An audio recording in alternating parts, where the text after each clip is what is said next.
From the studios of Farm Journal Broadcast, this is AgDay.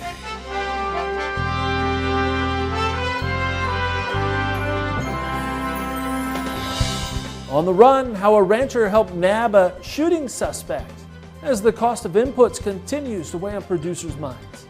The Ag Economy Barometer declined 5 points this month. Fertilizer prices saw record highs this year, but could farmers be in for a break this fall? Anytime you start talking about losing something as substantial as the Mississippi River, I mean, it has ramifications across all fertilizer products. As we look at the latest supply-demand picture right now on AgDay. Good morning, I'm Clinton Griffiths. Low water levels on the Mississippi River are a concern for grain movement, but also a concern for moving things back up the river like fertilizer. It comes as Florida cleans up from Hurricane Ian, a key fertilizer producing state. AgDay's Michelle Rook takes a closer look at the impact all of this is having on prices right now. Michelle? Clinton, fertilizer prices have been at record high levels through much of 2022, and generally any type of additional supply chain disruption like a hurricane only exasperates that situation. However, the good news for farmers is that fertilizer supplies and logistics are in pretty good shape for this fall, and so they won't see any additional price hikes during this fall's application season. As the harvest progresses, farmers like Jeff Thompson are already thinking about the 2023 season. He admits he's concerned about the price and availability of fertilizer with weather issues impacting supply and availability.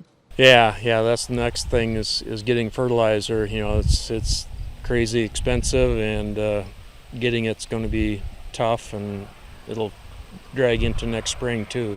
Thompson has been watching the reports of slow barge traffic on the Mississippi River and assessments of hurricane damage in Florida, home to 75% of all phosphate fertilizer produced in the U.S. However, the storm moved farther south than anticipated, and so the industry actually dodged a bullet, and so did prices. The rumors are that there could be a loss of upwards of 200 to 250,000 tons of production, and that is a very big number, but the key term is they're up to. So we don't quite know. It might not be even that much. That's probably just a very conservative on the upside estimate.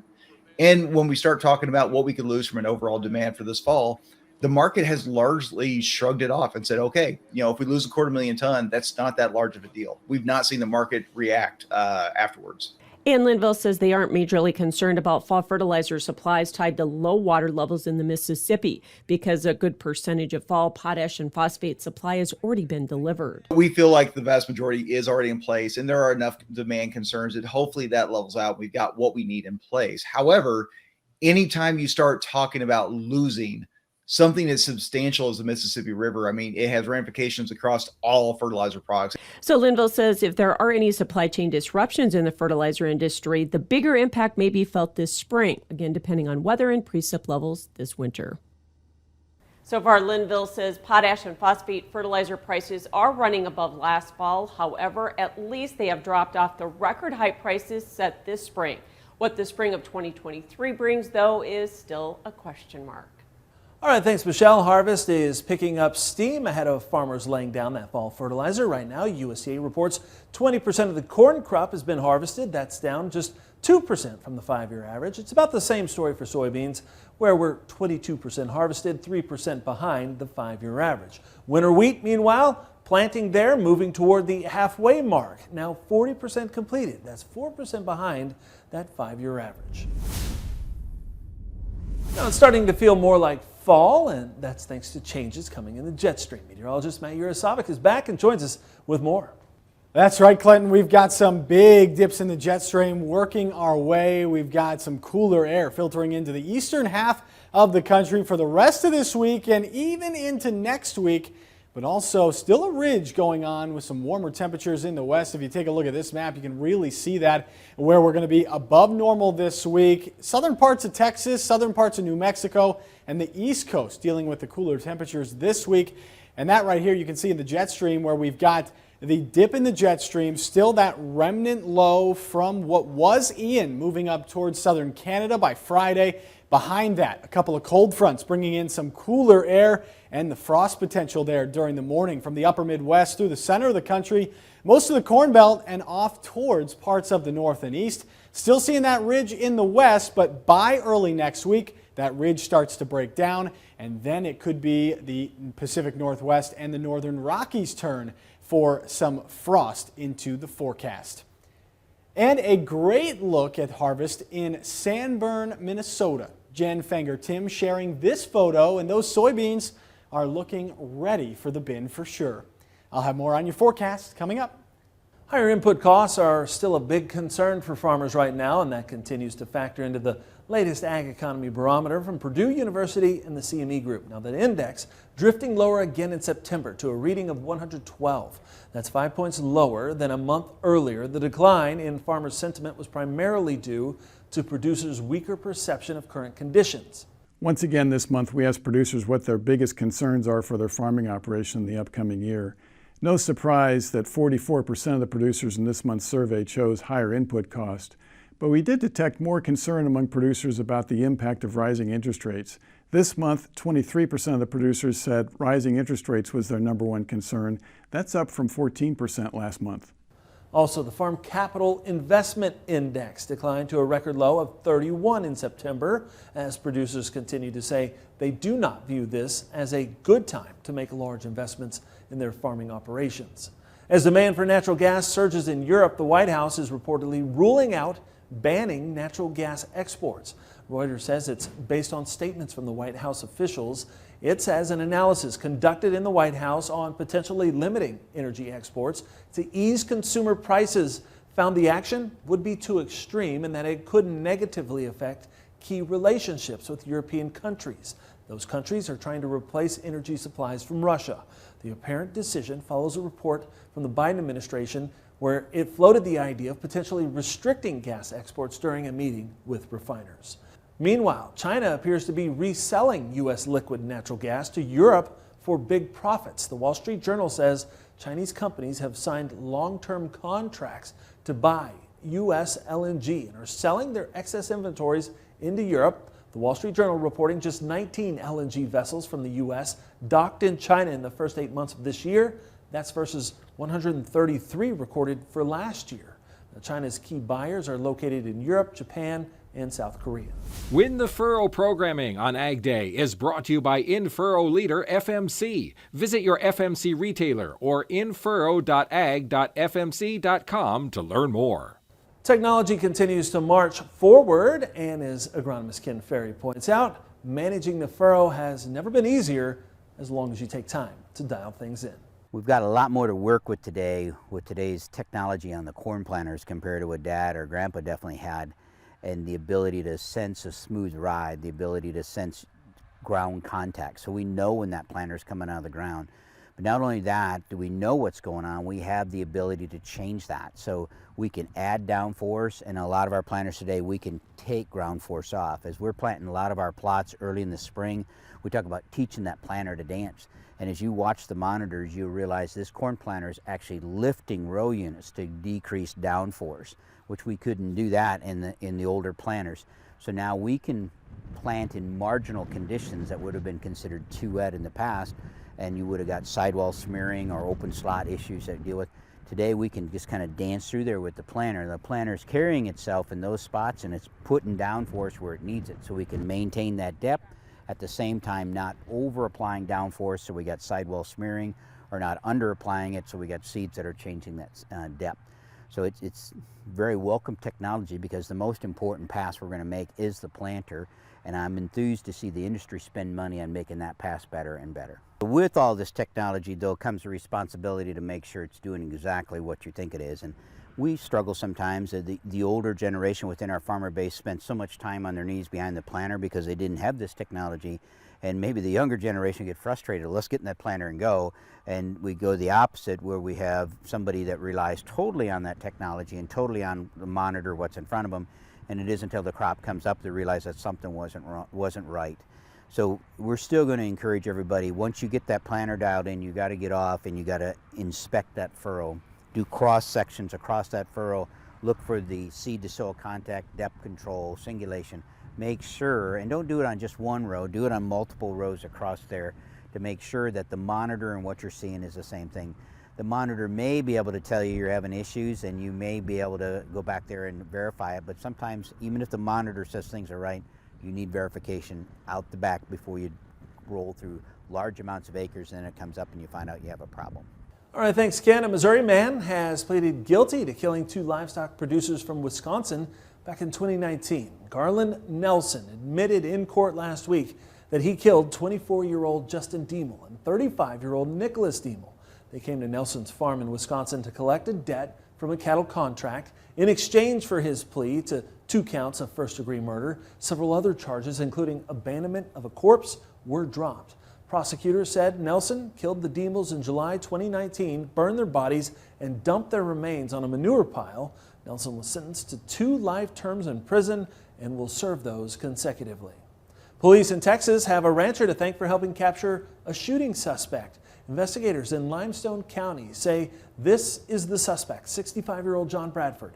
The sheriff tells a local TV station that a rancher came upon Bradford at a deer camp, tying him up until deputies arrived.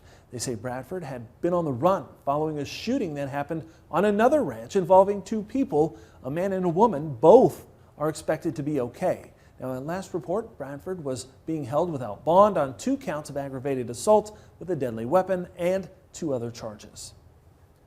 Well, corn and soybeans tried to extend gains for a second day while livestock markets faltered. We'll have more on that coming up in analysis. And later, there's a new great pumpkin. This one is really tipping the scales in the country.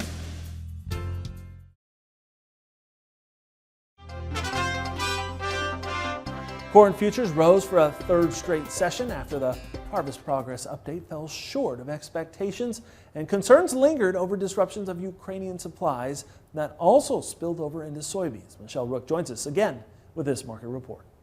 Livestock futures lower on Tuesday, mostly higher in the grains except wheat. Brian Grady with Pro Farmer is joining us with analysis. And Brian, in the grains, it felt like a risk-on day today. Absolutely. Outside markets gave us support. We saw the stock markets trade higher. The dollar sharply lower. Crude oil was sharply higher, and as a result, that lent some support. Now, with all that said, I do think it was somewhat disappointing where we finished because it should have been stronger, especially like in the wheat market, where we struggled to find some buyer interest through the daytime session after being firmer in overnight trade. So on Tuesday, corn and soybeans continue to be eluded by the $7 and the $14 mark. What's it going to take to get over those levels? Well, that's a good question. I think the funds are going to have to have some trigger that comes in, and whether that's a deeper pullback here in the dollar, whether it's that we do have more of the risk on trade, that some of those global economic concerns ease just a little bit. I think, some of it now is that central banks around the world are expected to back down a little bit on some of their monetary tightening. And so we'll see more increases in interest rates, but maybe not at the same pace that we have been seeing them. And it breathes a little bit of life into the markets. But I think that we're going to have to see something like that encourage the funds to want to be buyers. And talk about disappointments, the livestock futures, even with the risk on, the lower dollar, it seems like the funds want to liquidate on any strength. Absolutely. The hog market with very disappointing performance. We had just a brief multi-day pause there, and then we get a downside breakout with a bearish reversal. So a bearish reversal off of a bear flag formation projects us down to the contract low. So really pessimistic attitudes in the hog market. Cattle, we should see the cash market strengthen as we move forward because of the tightening market ready supplies, and yet we're struggling to find buyer interest in that market as well. So you see a little more downside in these markets? I do. I see quite a bit more downside potentially in hogs, even more so than in cattle, just because the cattle market is fundamentally strong at the moment, I think. All right. Appreciate your analysis, Brian Grady with Pro Farmer. Full analysis at agweb.com, and more Ag Day is coming up.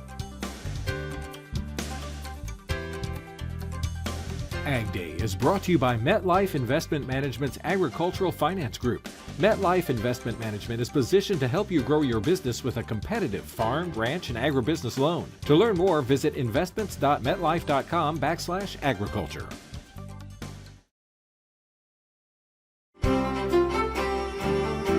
Meteorologist Matt Yurosavik joining us here. And Matt, I woke up to kind of some white frost across the entire lawn here in northern Indiana. Sounds like some colder weather is coming. Oh yeah, and we're going to see more of that here in northern Indiana over the next few days, but more in the upper Midwest, parts of the Great Lakes, even the Corn Belt seeing more of that frost here. But let's take a look at those temperatures before we show you where that frost is going to be possible. And you can see those temperatures, very cool in parts of the Rockies, upper Midwest, and the Great Lakes. Going to see some of that frost. Here's a look as those temperatures kind of change heading into the early morning. Notice where we've got temperatures in the 30s across the northern plains, back into the center part of the country, but also near the Appalachian Mountains there in the northeast, down through parts of even Ohio and the Ohio Valley, dealing with that frost potential, and then getting warmer by the afternoon, dealing with temperatures in the 70s and even 80s down farther to the south, maybe even topping out near 90 in San Antonio and Brownsville. But notice this right here, much cooler air right up to the north, and we'll continue to see that push down through parts of the country over the next couple of days. A hard freeze possible as we head through Friday morning. This is behind that cold front, much cooler air coming to the south, and then that frost and freeze potential continues to move farther to the south here in northern Indiana, as well as most of Michigan and the upper Midwest. A light freeze or area-wide frost possible on Saturday morning. Temperatures could get down into the mid-30s and even lower 30s across parts of the upper Midwest, and then that kind of cooler air bubble continues to work its way on towards the East Coast, even all the way as far south as West Virginia, Northern Virginia, and even Delaware and New Jersey could be seeing some of that area-wide frost, even all the way up into the Northeast as we head into late week and early this next week, because we've got the kind of dip in the jet stream here. A little ridge back off to the west still. That's going to continue to kind of stick around. But watch this as we head through Sunday. Here comes that cooler air starting to drop on in, and behind it another push of some cool air back over the Rockies. We'll continue to see kind of those big areas of cooler air start to move their way on in. The battle of the seasons across the country. And this is why right here, high pressure's in place now. Here comes the cold front initially that's going to cool things off. And here's the secondary cold front that's going to bring in the much colder air there in the northern plains as we head through the end of the weekend and into early next week. And we'll continue to track all that right here on AgDay. That's a look around the country. Now let's take a look at the weather where you live. Pottsgrove, Pennsylvania, a chance for showers, a high near 60 degrees. Heading to Pipestone, Minnesota, a chance for thunderstorms, a high near 69 with temperatures dropping. And Marysville, California, sunny and warm, a high of 88.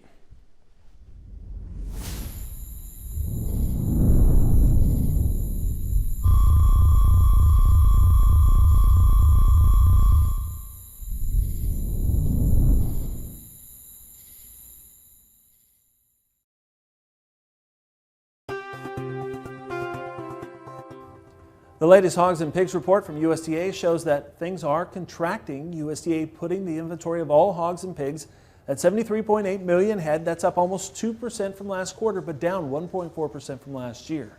The inventory coming in lower than many analysts predicted. During June-August, producers farrowed just over 3 million sows, which was about 1% below a year ago, and indicated intentions to farrow just under 3 million head in September and November, about 2.5% below a year ago. Now that would be 6% below the same 3 months a year ago. Experts attributing the contraction to several things, including the availability of corn prices, and the fact that hog prices have come down. So there may be concerns for some producers about breaking even, and also uncertainty over the economy. A federal judge is upholding USDA's new swine inspection system. The program designed to give employees a bigger role in the inspection process. Last November, USDA said 9 pork plants could apply to operate faster processing line speeds under a 1-year trial. That's after a federal judge in March of last year struck down a rule that removed line speed limits, citing worker safety as a concern. The USDA's Food Safety and Inspection Service, along with OSHA, are conducting a time-limited trial that allows some plants to run faster line speeds. The National Pork Producers Council says it's pleased the decision was upheld. It's time for that annual pumpkin weigh-in, and one pumpkin is really tipping the scales in the country next.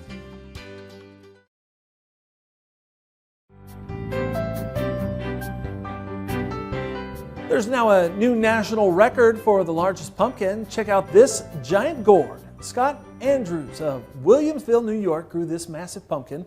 Now, he brought it for weigh-in at the nearby Great Pumpkin Farm in Clarence, weighing in at 2,554 pounds.